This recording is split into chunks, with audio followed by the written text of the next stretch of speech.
Hello everyone. This video is going to be on the coordinate systems and how we use coordinates in a grid in 3D space, as well as how to set up units, two entities that are separate from each other yet will be used to create accurate looking models. So we begin by creating a box, or any shape for that matter, and as you notice, when you select the box, you hit the move tool, that transform gizmo pops up. And as I'd said in class, that transform gizmo kind of picks a point on every object. That is known as a pivot point, and later on we're going to learn how to change that pivot point. But in the meantime, it's just important that that's sort of the origin of that object. Now the origin of the grid is different. The grid never moves. It's always 0, 0, 0 in the center. Where our object moves, that origin changes. And where's the origin right now? Well, at the bottom of your screen, you will see negative 5.9, or this is in mine, of course, negative 0, and then 8. And that, of course, is the location of this point right in the dab center there of that edge of the box, that face. Now, if I move the object around, you'll notice that those numbers change, because that is the number from the center origin to that point. Now we can manipulate that point and simply say, all right, I want that to be 60, 60, and 60.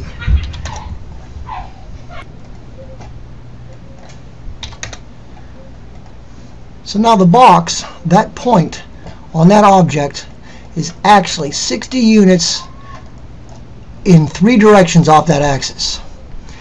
Now when you're building furniture, so to say, and you want maybe 36 inches between the couch and the chair, one unit coordinate will be at 0, the other could be at 36.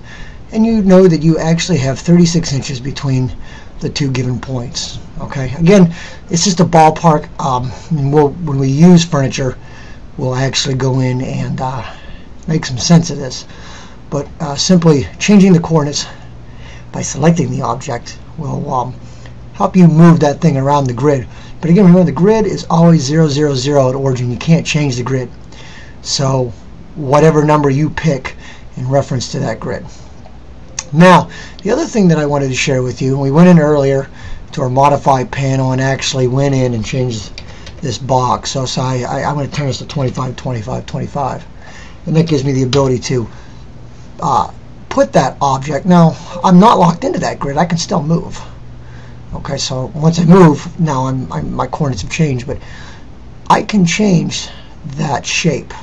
And we've done that in a past lesson. But when you look at these numbers, these are called generic units. Generic units being, they're not metric, they're not imperial, they're not architectural. They really have no specific unit of measure. But if you build a model, you could say, oh, these are inches, as long as you build all of them as inches. Now we're going to go ahead and look at another way to change so we can make a more accurate model. Okay, and in your logo, there's no reason to do this. And even in your robot, there may not be any need to do this.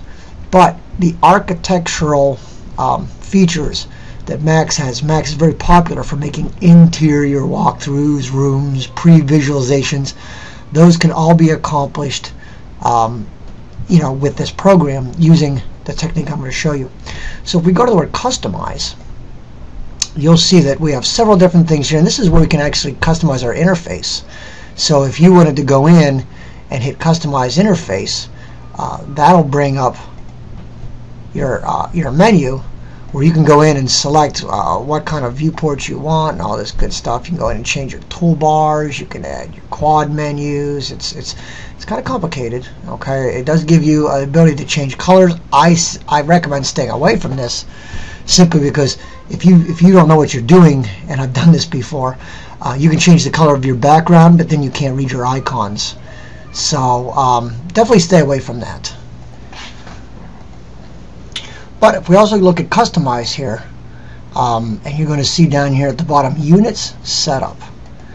And that's where we are going to focus for this class. When you click on that, you can see that there is metric and US standard available, as well as custom if you want to set up your own. I pretty much wouldn't recommend that at this point, but the generic units, again, are just a number thrown out there for anybody that is using Macs. And then there's lighting units, which that's going to be important when we start looking at lighting. American, we want to switch that too, because unless you're familiar with international lighting, it's going to be tough to set those up. So anyways, go from generic units and go ahead and switch it to US standard. When you do that, you're going to see that you have feet with fractional inches. You can set the precision, and I'd probably say 1/4 inch is about as detailed as we would need to be. Hit OK. Now what you're going to see when you select that box, instead of seeing the 25, 25, 25, which were generic units, now we're 2 foot 1 inch. Now you do the math, that was 25 inches. So ironically, it does work. If you want to just work in inches, generic units would be fine. But sometimes people say, hey, instead of 96 inches for a ceiling, for a wall, 8 foot's a lot easier to do. So again, if you're not familiar with architectural units, it's simply reading a tape measure. Feet is, 1 foot is every 12 inches, and then you got your 1 inch. So your first number is how many feet, and then how many inches. And again, it's with make sure you have to put the right units in. So if I wanted this box to be 3 foot, I would have to go 3 foot and hit enter. That gives me 3 foot. Now if I go 3 inches, you'll notice there's a big difference there. Okay, so the units are real. And I recommend when we build our house, we're going to build it real. We're going to design it, just using Photoshop, laying out our ceiling, our site plan.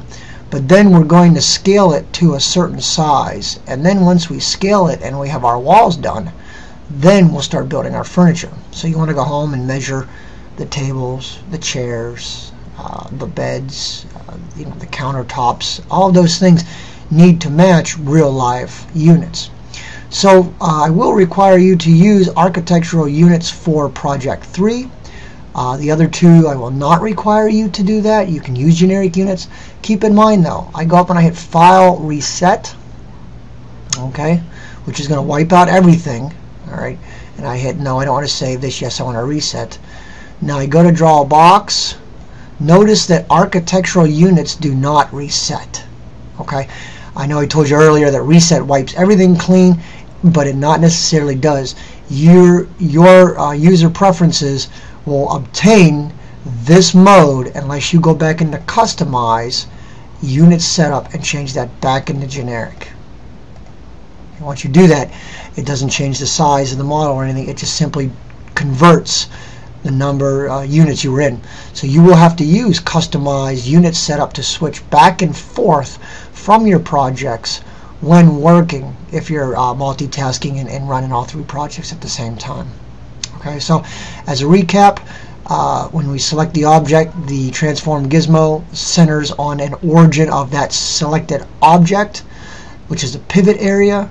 When you rotate that object, you'll see that the pivot area is sort of that one point in space that doesn't move, and we will learn later on how to move that pivot point and adjust that. That pivot point is located on that box, and it shows the coordinates of that selected object down here at the bottom.